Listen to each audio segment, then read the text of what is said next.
Hey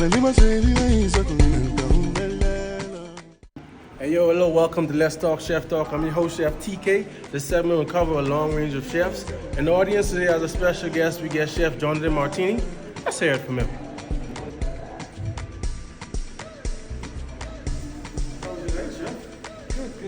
Very good, yeah.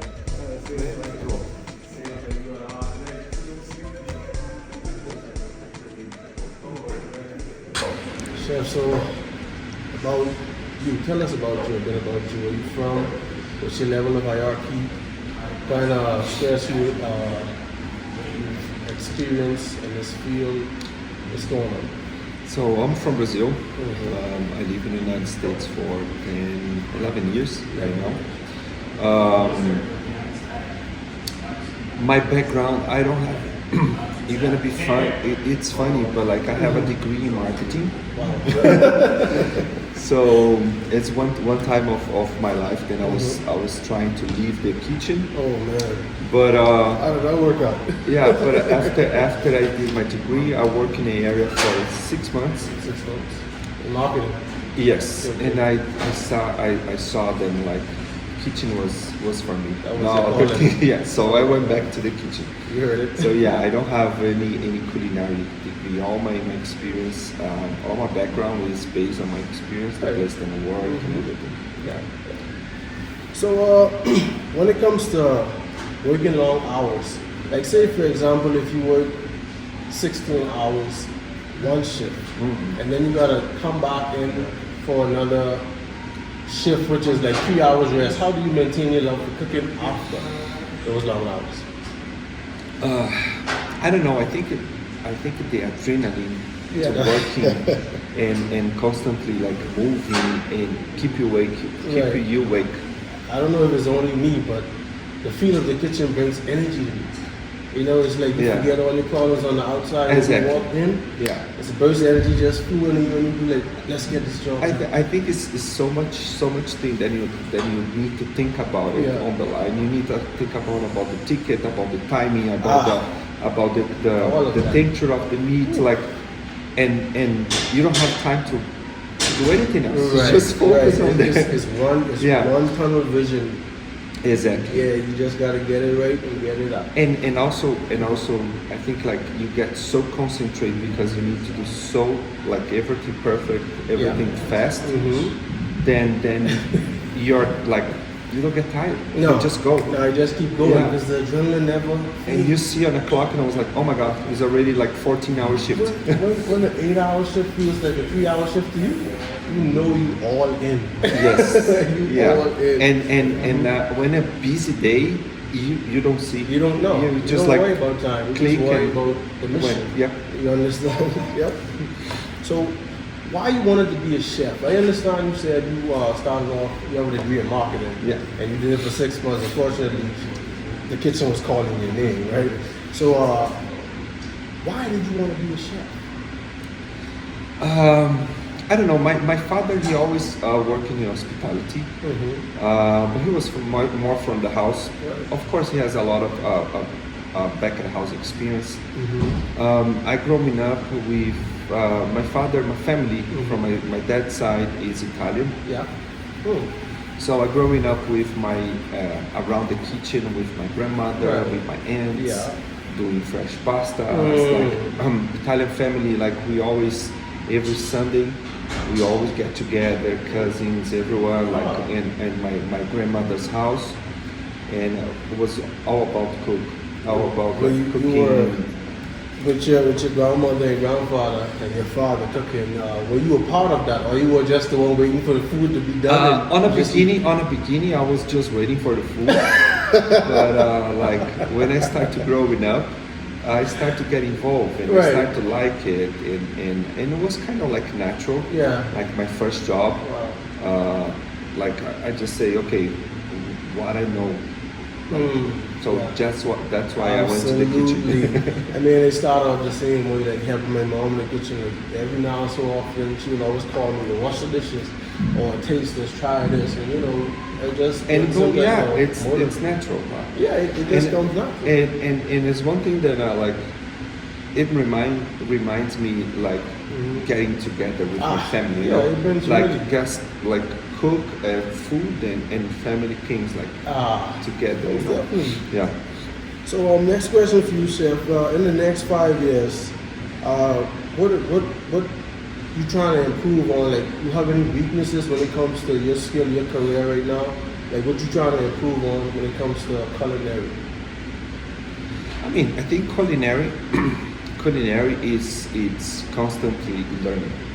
I don't think like anyone in the world has the whole knowledge. Right. Even if some chefs thinks about it, that they know a lot, but it's always a constant learning. Right. And that's the beauty. I think like if you keep yourself constantly learning, you improve every single day. That's what's up. Yeah.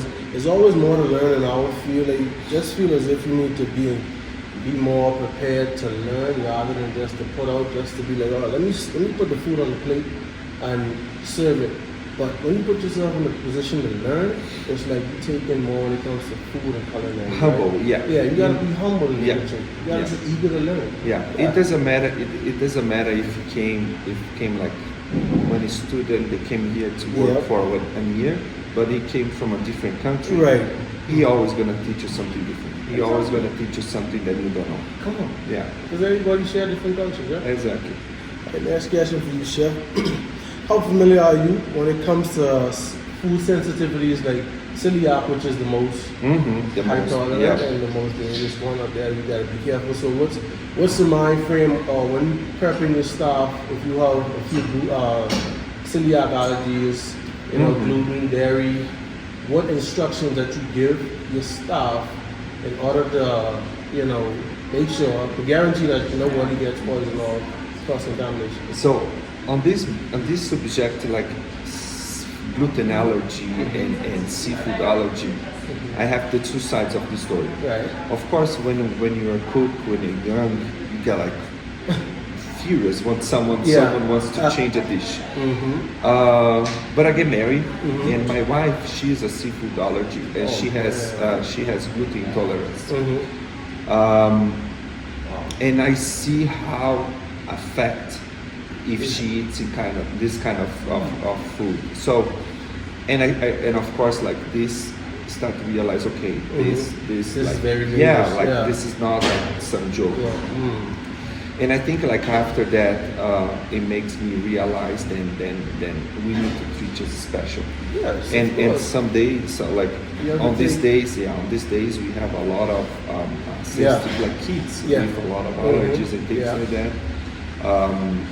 I take very serious because, like I mentioned, I have the other side of the story. Right. So this is help me to drive my team to do the right thing. To improve, right? To do the right thing.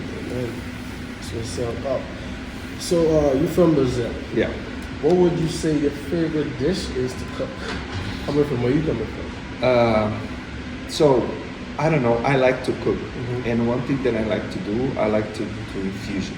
I remember like when I was I remember when I was a kid. I tried, like I said, I have one perfect story for that. One day, I tried to put the porcine cheese in of my grandmother polenta. Wow. She almost killed me. Why? Very allergic? Because because it was like she was like the traditional. Like she do the way that it was supposed to be traditional. She freestyle or okay. And then when I tried to add a porcine cheese on a polenta, she got furious. If you ask me like which kind of cuisine I like to cook, I would just say like I like to cook. I like to cook. It doesn't matter. It doesn't matter. It doesn't matter which cuisine it is. Right. I like to cook and I like to try new things. That's what's up. I like to like I'm cooking an Italian dish. Let me put like a Asian spicy or something like that. It's just like to see how they go. I really hate that question because I don't have a favorite dish. Now, if you ask me what's my favorite pastry, I will take you back to the Cheesecake Factory. Okay. You understand I love cheesecake, right? But you know, you can't ask a chef that is really motivated what's his favorite dish, because he want to try everything, to perfect everything that he put his hands on, right? Because these hands he created them, right? Yeah. So that's what's up. That's question. I'm gonna cancel that question. But I don't know. I think I mean, growing up in Brazil, South America, we growing up with a lot of barbecues. It's one thing that I like to do. Barbecues. Oh, it brings people together, right? Yeah, like a barbecue, like a good steak, like things like that. Right. Yeah. Right. So next question for you: how would you describe your leadership in the kitchen, and how comfortable are you when it comes to training new apprentices? I think like you have to lead as example in the kitchen. I had a experience. I work in this industry like let's say 20 years plus. I'm not gonna say exactly because I'm not that old yet. But I think like I have good examples and I have bad examples, and of course like you guide because of that. Yes. So, okay, that's not the leader that I want to be. Yeah. That's the leader that I want to be. I think like if you guide, I think like the most important thing is there hand to hand with the cooks. That's the leadership. Like when it's busy, you have to understand and you have to be there. You have to help the team to drive for success. And also teaching. And I think like I don't know. I have, and like I said, I have like a good and bad examples of leaders in my life, and the best ones was the guy that said, okay, you want to learn? Come here. I'm going to share my knowledge. Remember the mentor that we both shared that I think he transitioned into North Carolina. I can't remember his name. North Carolina. Yeah, at the Army. Oh yes, Chef Chris. Chef Chris. Yeah, he's the same mentor. He's one of my mentors until today. Yeah, you went when they got here, or when they saw you, you asked where he was from. I was like, I came from North Carolina. Yeah. And then he was like, from where? They said the Army. He's like, you know Chef Chris? I was like, yeah, I worked with him for a few weeks. Yeah. And then I just wanted this opportunity, and I just flew over. And they met you. Yeah, how amazing is that? This guy, he's one of my he's one of my mentors, and he's the leader that I want to be. Like teaching, share knowledge, and if you see them, like he saw me, he was like, oh, you want to learn? Come here. Wow. I'm gonna help you. Wow. Why do you need to learn? Like he gave me like books to read, like like he was. He is special in my life. Yeah. For me, normally what I do, like, say for someone at your hierarchy, your position right now, and if you are intrigued to learn or to teach, and I'll come here and be like, Chef, what do you think about a mentorship? What do you think about, bringing people on and teaching them hand-on-hand cuisines and different styles of cooking, the basics mainly, right? So that would be my goal whenever I enter a new environment. I would find a person that is more, educated and, they're willing to teach and pass down information and knowledge. I would target them and be, hey, would you like to take me on as a intern? Things like that. You want to mentor me, stuff like that. In most cases, it'd be like yes. It'd be a yes all the time. Because people are willing to teach. You just have to ask. Yeah. That's all you have to do is ask. And also, just to refer, I think that's important subject. Yes. I think like.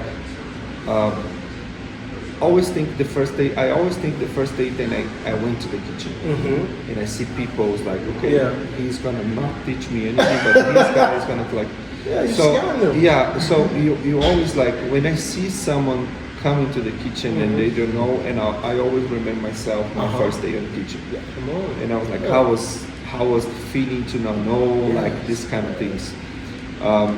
And that's helped me to teach. Yeah, most definitely. And have two kids also helped me to have a little bit more patience. Yeah, you need patience. Otherwise you're gonna be throwing ponds and dishes off. Come on, So next question, tell me in details if you had a experience whereas you had to diffuse a situation created in front of the house and the back of the house, whereas they bring in the wrong temperature on the meat, right? And then they serve the meat as requested on the ticket, and the server run it to the table, and then it came back to the kitchen. how do you level off the things like that when it comes to the waiter and the staff? For me, I don't think like we have back at the house, front of the house. We are one team, and we need to work like that because like our success depends on front of the house, and the success from front of the house depends on us. So of course, like when I was younger, and I saw like a server bring a wrong ticket, and I get furious. Yeah, say, what are you doing? You don't know what your job, like this kind of things. But like when you become a little bit more experienced, you start to understand that like you have to teach them even if you need to repeat every single day. Yes. You have to teach them so they can do a better job for you to do a better job. Yes. Mm-hmm. And also it's about communication. Oh, definitely. Yeah, I think like the degree, the bachelor that I did in marketing helped me a lot with communication. Okay. Stepping stones. Yes, exactly. You just have to have a better communication with the house, so this way everything runs smoothly. Yeah. I feel that. So, what's the biggest staff or apprentices you have managed? Big staff. I think my big staff was right now. Mm-hmm. It is right now, like 40 something cooks on a busy season. Wow. Yeah. And how's the stress? With them, like trying to keep everything in order as the leader in your kitchen. Organization. Yeah, I think we need to work like mise en place. I think like everything has to be to run smoothly. Everything has to be more organized. Right. And like I said, set as example. Oh, you have to. You have to because you're the leader. Everybody watching you do the right thing so they can follow suit, right? Yeah. Absolutely. So what would you tell a young aspiring chef? What advice would you give him or them, he or she? I think right now with a lot of TV shows that we have about cuisine, about chefs, I just want them they not be eluded by the programs. Right. By the TV shows. It's a hard work. I don't think the programs like they teach them the basics on how to cook. They would just tell them throw a few things in the pan. What I mean is, like I said, I don't have a culinary degree, and to be honest, I saw so many, and I worked with so many cooks that came from culinary school. Then I was like, okay, thank God that I did spend my money on that. Come on, you don't have a degree? I don't have a degree. What I did was I was more intrigued with the knowledge and the art behind culinary. If you want to learn, you will learn. Yeah, you don't need a culinary. Say you don't really need college for culinary. Yeah. You understand? I don't have a degree, and the position I'm in right now is like I know a lot, but I still want to learn more. That's how I always keep myself on my toes to learn new things, right? Yeah, it's important to have a culinary degree because it's going to teach you the basics, the fundamentals. But the most important is the advice that I'm going to give to the new cooks. It's hard work. Hard work. Yeah. Okay. You have to be able to manage long hours. You have to be able to work a lot, and also you have to have a passion. Yeah. That's the way that you keep on the industry. Yeah. Like even if you do like 200 times the same dish a night, you have to be proud. To be proud to put like a better dish every single day, every single time. That's what it is. Actually, you got to keep working with your hands, and you got doing the same thing. It takes 21 years to build a new habit, right? Yes. If you've been doing it for 20 plus years, when you see food, you can smell the food before it even get on the plate. Exactly. That's the sense we get as chefs, right? Yeah. We can taste and tell you what it means, what it don't mean, what you need to add, stuff like that. So it's been a great journey when it comes to culinary, but I'm still looking to go further. So, what things you wish you knew before becoming a chef? Before you became a chef, what are the things that you had in mind or questions you wish you knew but you didn't ask? Exactly what I said. Long hours. I think I think I wish you knew, like, I wish you knew then, like right now, we have so much information that we can absorb Yes. from other different places. And when I started like 20 plus years ago, we didn't have YouTube. We didn't have this amount of product, amount of TV shows that we have right now. And if someone tell me like, oh, you're gonna work long hours, you're gonna have like, you're not gonna have holidays, like these kind of things, I was like kind of think about it. But in the chefs world, they say friendship is a long way when it comes to being a community of chefs. We always stay in contact. And like, there's always a job somewhere. Yeah. Right? There's a call away. Once you want to rebuild yourself, Big group. Everyone know each other. That's what it is, and you got to keep it like that. Yeah. You understand? So when we build a community as chefs, we normally keep in contact with everyone. Like say, for example, if I want to learn something, if I want to create a dish, I could call Chef Martini. Hey, what do you think about me approaching the dish like in this way? You know, and then you just give me another idea. Yeah. And what I do, the idea I had before, I put those two together. Exactly. You understand? They create something beautiful. I think the most important of this area is build a relationship. That's the most important. Yeah. That's what we do as chefs. We communicate through food. Share knowledge and build relationships. That's what's up. Man, I feel better in the kitchen than at home or anywhere else. Oh, and then I feel good at the gym too. But when I'm in the kitchen, it's a different feeling, you know. So, next question for you, Chef. The philosophy that you have behind food, how would you put it into details? How, like, when you gotta like cook for 500 to 1,000 people, what philosophy or ideas you could tell our listeners about, you know, what kind of mood you be in, even if you're in a bad mood, how do you get out of that bad mood to be focused enough to, hey, I get 500 to feed today, I get 1,000 to feed, and most of them may be allergens, right? What kind of headspace you normally be in to actually put out a perfect day in the kitchen? So one thing that I always like to talk with my team is about the experience that the people is having. Like right now, we're working in a luxury industry. Yes. The people spend a lot of money to be there. So I always ask my team.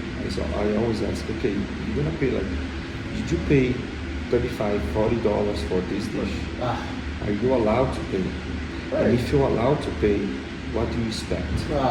Perfection. Exactly. Like Something I get you. Yeah. Like I always try to give this message to the team. Right. Okay, you are here. You spend like $3,000, $4,000 a night, plus $40, $50 a dish. So what do you expect? If it was you, if it was I would you, expect the best. I'd be like this at the table, like waiting for the food to come. Exactly. Like, I'm paying this much tonight. Perfect. What the food looking like? You know? Yeah. And that's how it should be. Like, hey man, you're paying enough. Like, you wouldn't want to go to a 2-star hotel and expect the best. Exactly. But if you receive the best, appreciate it. Exactly. Because you're not paying, like, you know, it all works out. Like 5-star, you expect the best. Yeah. Putting out the best is a higher industry. It's not an easy job. No, it's not. So you said your weaknesses in the kitchen is to improve in certain areas are like being a better leader, right? You said being a better leader. So if a customer sends back a dish, how do you modify that dish, and what would you think about the dish when it comes back? When I was a cook, I was just like, this guy don't know what he's doing. You know what I mean?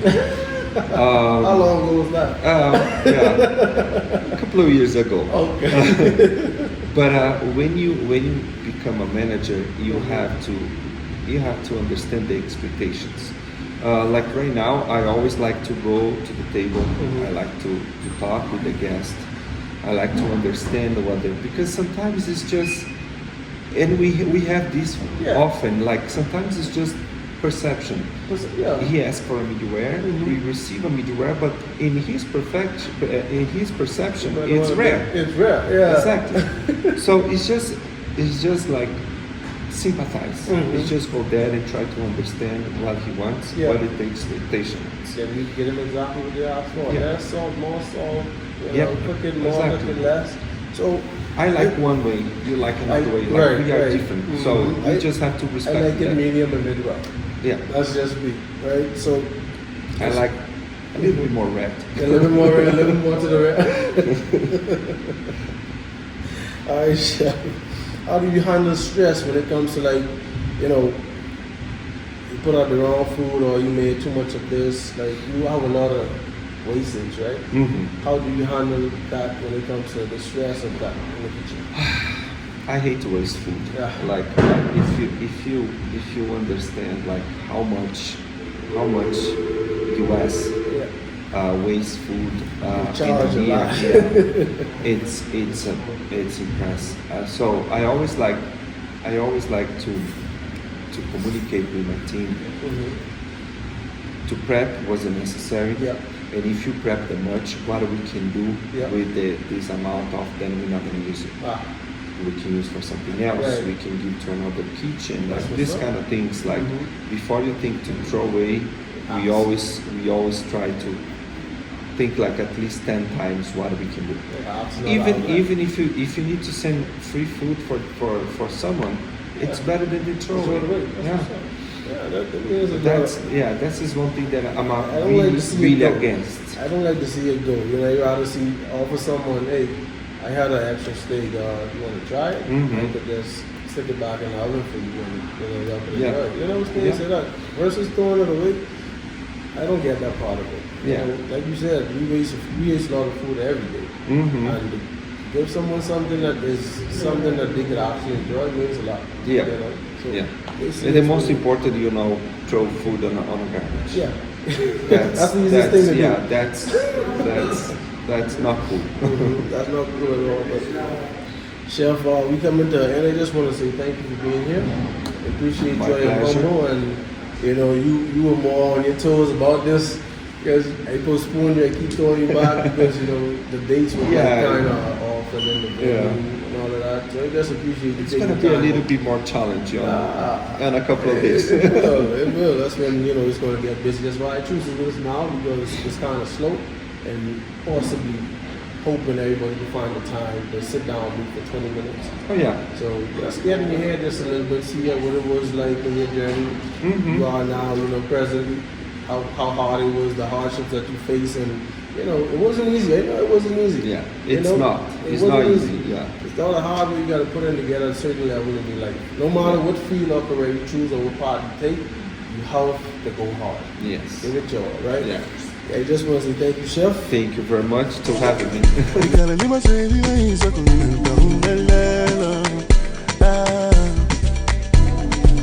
Ah,